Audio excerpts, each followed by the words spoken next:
आपका हम परिचय कराते हैं वरिष्ठ पत्रकार सुरेश शर्मा जी से। नमस्कार। भगत जी, आपने शब्ददूत का बहुत अच्छा प्रयास है और मैं आपका इस प्रयास की सराहना करता हूँ कि आपने आपने कम से कम पत्रकारिता के क्षेत्र में अभी बहुत से लोगों को, जो नई जनरेशन के लोग हैं, उनको जानकारी नहीं कि हमने किस परिस्थितियों में हम लोगों ने काम किया है और कितनी कठिनाइयों से उस दौर में हम लोग गुजरे हैं। तो उसके बारे में मैं आपको जानकारी देना चाहता हूँ, जबकि नई जनरेशन के लोग इसको समझ सकें, जान सकें कि पत्रकारिता का कि पहले जो हम लोग जो भी काम करते थे, एक मिशन के तहत काम करते थे। पत्रकारिता एक मिशन था और हम लोग जुनून भी था हम लोगों के अंदर कि हमें कुछ समाज के लिए कुछ करना है। हमारे अंदर ये नहीं था कि हमें अपने लिए कुछ करना, हमें ये था कि और हम लोगों ने मीडिया क्षेत्र में कम से कम 18 घंटे तक वर्क किया है। क्योंकि जहाँ भी हम लोगों ने सोचा कि खबर की सत्यता खबर की सत्यता की पुष्टि करने के लिए हमें जहाँ भी जाना पड़ा, 10 किलोमीटर जाना पड़ा, 12 किलोमीटर जाना पड़ा, जबकि उन दिनों साधन भी नहीं होते थे। और उस टाइम के आप समझ लीजिए कि उस टाइम मैं एज ए रिपोर्टर्स भी मैंने वर्क किया और फिर ब्यूरो चीफ भी वर्क किया। मैंने हमेशा अपने रिपोर्टर्स को भी कहा कि मैंने कहा आप स्पॉट पे जाइए, मौके पे घटना स्थल पे आपको जाना है, चाहे घटना स्थल 10 किलोमीटर हो, 15 किलोमीटर हो, क्योंकि मैं चाहता था कि घटना की सत्यता लोगों के सामने आनी चाहिए। आज उस सत्यता का अभाव है। आज आज तमाम साधन है, आप बैठे बैठाए सारी चीज़ें हो। उन दिनों हमारे पास साधन भी नहीं था और पत्रकारों के नाम पर हम लोगों को कोई इतना सम्मान भी नहीं था जिस तरीके से होना चाहिए था। लोग, बहुत से लोग जानते भी नहीं थे कि मीडिया का क्या महत्व है, क्या नहीं है। मगर हम लोग एक मिशन के तहत काम करते थे कि हमें समाज में कुछ करना है और हमें एक समाज को कुछ ना कुछ अपनी तरफ से देना है, मैसेज देना है। तो संदेश हम लोग देते थे और उसका परिणाम ये निकला कि हमने उस समय छोटी छोटी घटनाओं को, छोटे छोटे प्रोग्रामों को, जिनमें आज के जनरेशन के लोग रिपोर्टर जाना ही पसंद नहीं करते। आजकल के रिपोर्टर लोग ये चाहते हैं कि भाई घर बैठे सारी इंफॉर्मेशन हमारे पास आ जाए, प्रेस नोट आ जाए। मगर आज का दौर ये बदल गया है। मैं, हमारा ये मतलब था, मैं कोई भी प्रोग्राम हो मौके पे जाइए, मैं खुद भी जाता था, अपने रिपोर्टर्स को भी भेजता था मौके पे। और इससे क्या रहता था कि वहाँ की हमें मौके की स्पॉट की रिपोर्ट मिलने से उस खबर को हम कायदे से फ्लैश करते थे और उसके साथ साथ वहाँ के लोगों को में भी असर, इसका प्रभाव होता था कि भाई हमारे यहाँ रिपोर्टर्स आए, हमारे यहाँ ब्यूरो चीफ आए और उन्होंने प्रोग्राम को कवर किया और हमें इसके साथ साथ संतुष्टि होती थी। जब वो खबर अखबार में छपती थी तो हमें संतुष्टि होती थी कि लोगों को हमने कुछ ना कुछ दिया है। अब जो भी है, अब का दौर में अब लोगों का यह है कि भाई शॉर्टकट काम करिए। शॉर्टकट में यह है कि भाई ठीक है, एक ने खबर, एक आदमी किसी अखबार का गया, उसने इकट्ठा किया और सबको अपना डिस्ट्रीब्यूट कर दिया। तो आज, उस टाइम के जो हम लोग स्पॉट रिपोर्टिंग को हम महत्व देते थे, स्पॉट रिपोर्टिंग मेरे कार्यकाल में चालू की गई है और आज उसको ग्राउंड रिपोर्टिंग बोलते हैं। उस रिपोर्टिंग को आज जो भी है, अब मौजूदा दौर में उसको ग्राउंड रिपोर्ट। मगर उससे क्या रहता था कि जो भी, चाहे घटना कोई भी हो, घटना के सारे पहलुओं को कवर करना चाहिए और हम लोग पहलुओं को कवर करते थे। और सबसे बड़ी बात है, साधन थे, कम थे और हमारे पास समय भी बहुत कम होता था। हम कम समय में अपनी सारी चीज़ें, घटना के चारों पहलुओं को हम कवर करते थे और इसके साथ साथ उस पब्लिक को भी, उसको चाहते थे कि नेक्स्ट डे वो खबर फ्रेश हो। मतलब आप समझ लीजिए कि आतंकवाद का पीरियड हमारे लिए सबसे टफ पीरियड रहा है, 90, 91, 92 का पीरियड जो है। और उस दौर में जब पुलिस प्रशासन 7 बजे के बाद रोड पे नहीं होता था, थानों में अंधेरा छा जाता था, जब तराई में आतंकवाद था, वो सबसे टफ पीरियड मेरे कार्यकाल का रहा है। और उस पीरियड में हमने, हमारा रिपोर्टर्स और मैं खुद मौके पे, जहां भी घटना रात के 9 बजे भी घट रही है, 10 बजे भी घट रही है, मैं पहुंचता था। और इस तरीके से हम लोगों ने प्लानिंग करते थे। अपने डेस्क पे हम लोगों की प्लानिंग थी कि एक रिपोर्टर्स को भेज दिया, मालूम पड़ा कि वो घटना 1 किलोमीटर पे घटी है।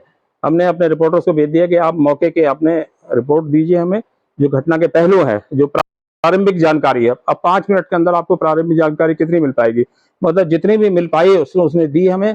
और उस प्लानिंग के तहत हम लोग क्या करते थे, एक फोटो करा लेते थे। फोटो कराने के बाद उस फोटो को हम लोग जैसे तैसे भेजते थे। और फोटो भी नहीं हुई तो कम से कम उसको डेस्क को हम इंफॉर्मेशन दे देते थे कि इतना स्पेस इस खबर के लिए हमको छोड़ दीजिए।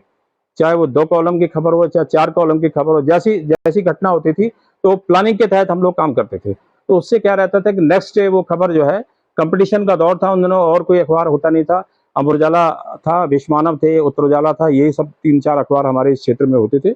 और हिंदुस्तान और जागरण पुराने अखबार थे, हिंदुस्तान और नवभारत टाइम्स भी बहुत लिमिटेड आता था और हिंदुस्तान भी बहुत लिमिटेड आता था, लिमिटेड पाठक थे इसके। तो इनकी संख्या बहुत ज़्यादा नहीं होती थी, मगर हमारा जो मेन वो रहता था कि फाइट जो थी अमर उजाला से रहती थी। अमर उजाला के साथ हमेशा हमारा कंपटीशन रहा और कोशिश ये करते थे कि हमने बहुत सी खबरों को हम प्रयास करते थे कि अमर उजाला से पहले हम पब्लिक तक पहुंचाएं। जी, प्रतिस्पर्धा की जहाँ तक आपने बात की, हाँ, तो प्रतिस्पर्धा का खबरों में जो दौर है, हाँ, आज भी वो दौर है, लेकिन आजकल एक ब्रेकिंग न्यूज़ का जो सिस्टम है, हाँ, उसकी वजह से कई बार पाठकों तक और दर्शकों तक, क्या आपको लगता है कई बार गलत जानकारी पहुँच जाती है? हाँ, बिल्कुल पहुंच जाती है। और क्योंकि ऐसा होता है ना, जब कंपटीशन का दौर होता है तो हर आदमी ये चाहता है कि मैं सबसे पहले उस खबर को ब्रेक करूं। तो ब्रेक करने के कंपटीशन में आदमी उसको तथ्यों तक, घटना के सही तथ्यों तक जानकारी नहीं हो पाती।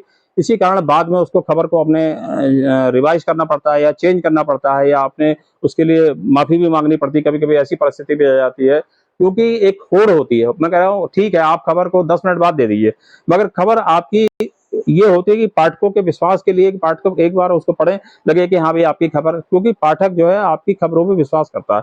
आज जो है विश्वसनीयता का अभाव है। आज विश्वास जो खबरों पे है वो पाठकों का इतना नहीं है।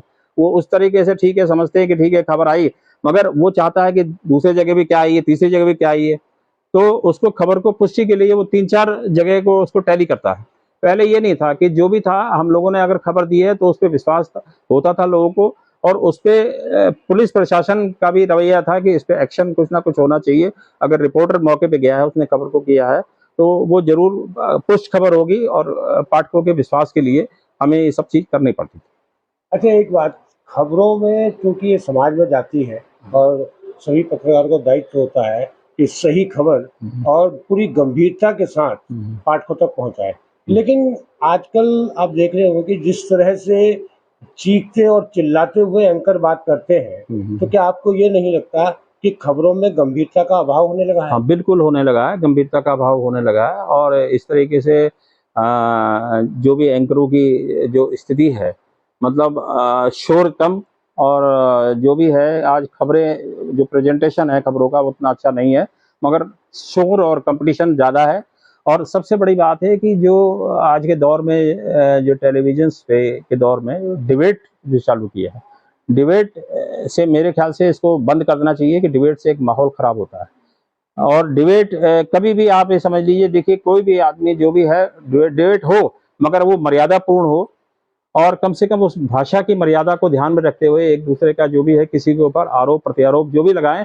हम लोग के टाइम पे ये होता था कि हम लोग खबर को लिखते थे, मगर उस खबर को मर्यादापूर्ण तरीके से लिखते थे हम लोग। तो ये नहीं होता था, अगर हमने किसी व्यक्ति के अगेंस्ट खबर भी लिखी भी है और हम उसके साथ बैठ के चाय पी रहे हैं, तो उसको ये एहसास नहीं होता कि मेरे अगेंस्ट अगले दिन खबर छपेगी।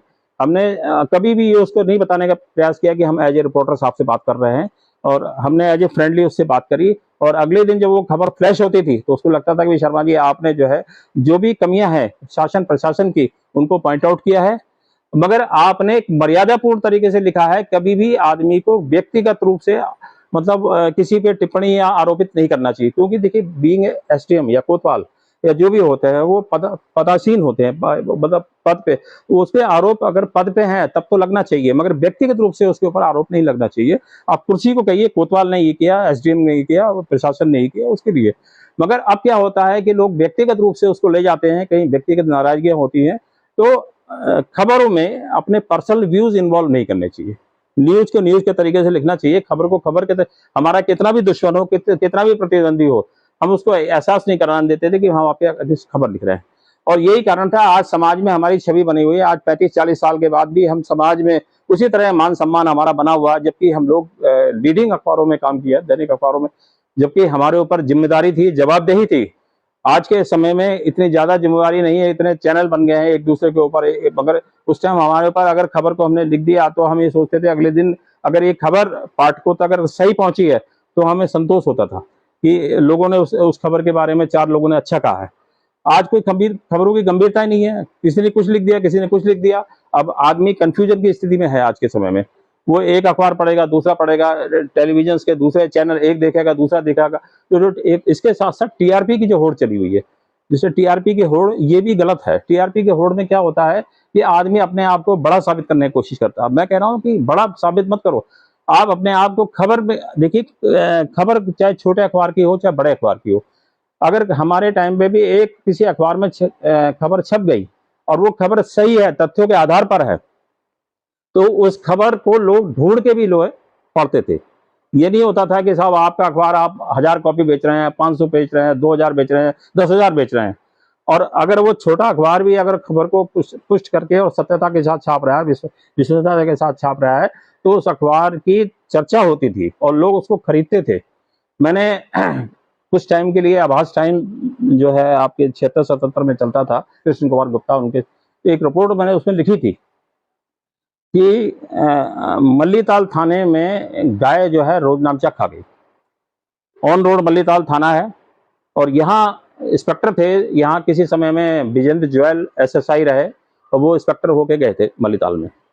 तो आप समझ लीजिए उसी मल्लीताल थाने में ऊपर डीआईजी ऑफिस है और नीचे ऑन रोड आपका थाना है और सारे लोग हेड मोरे और सारा स्टाफ वहाँ थाने में रहता है। इसके बाद भी गाय घुसी और रोज नामचा उसको जो है, तो उस खबर की इतनी चर्चा रही, आप समझ लीजिए कि सारा पुलिस प्रशासन परेशान रहा कि इस खबर को इन्होंने इतना उस तरीके से लिख दिया।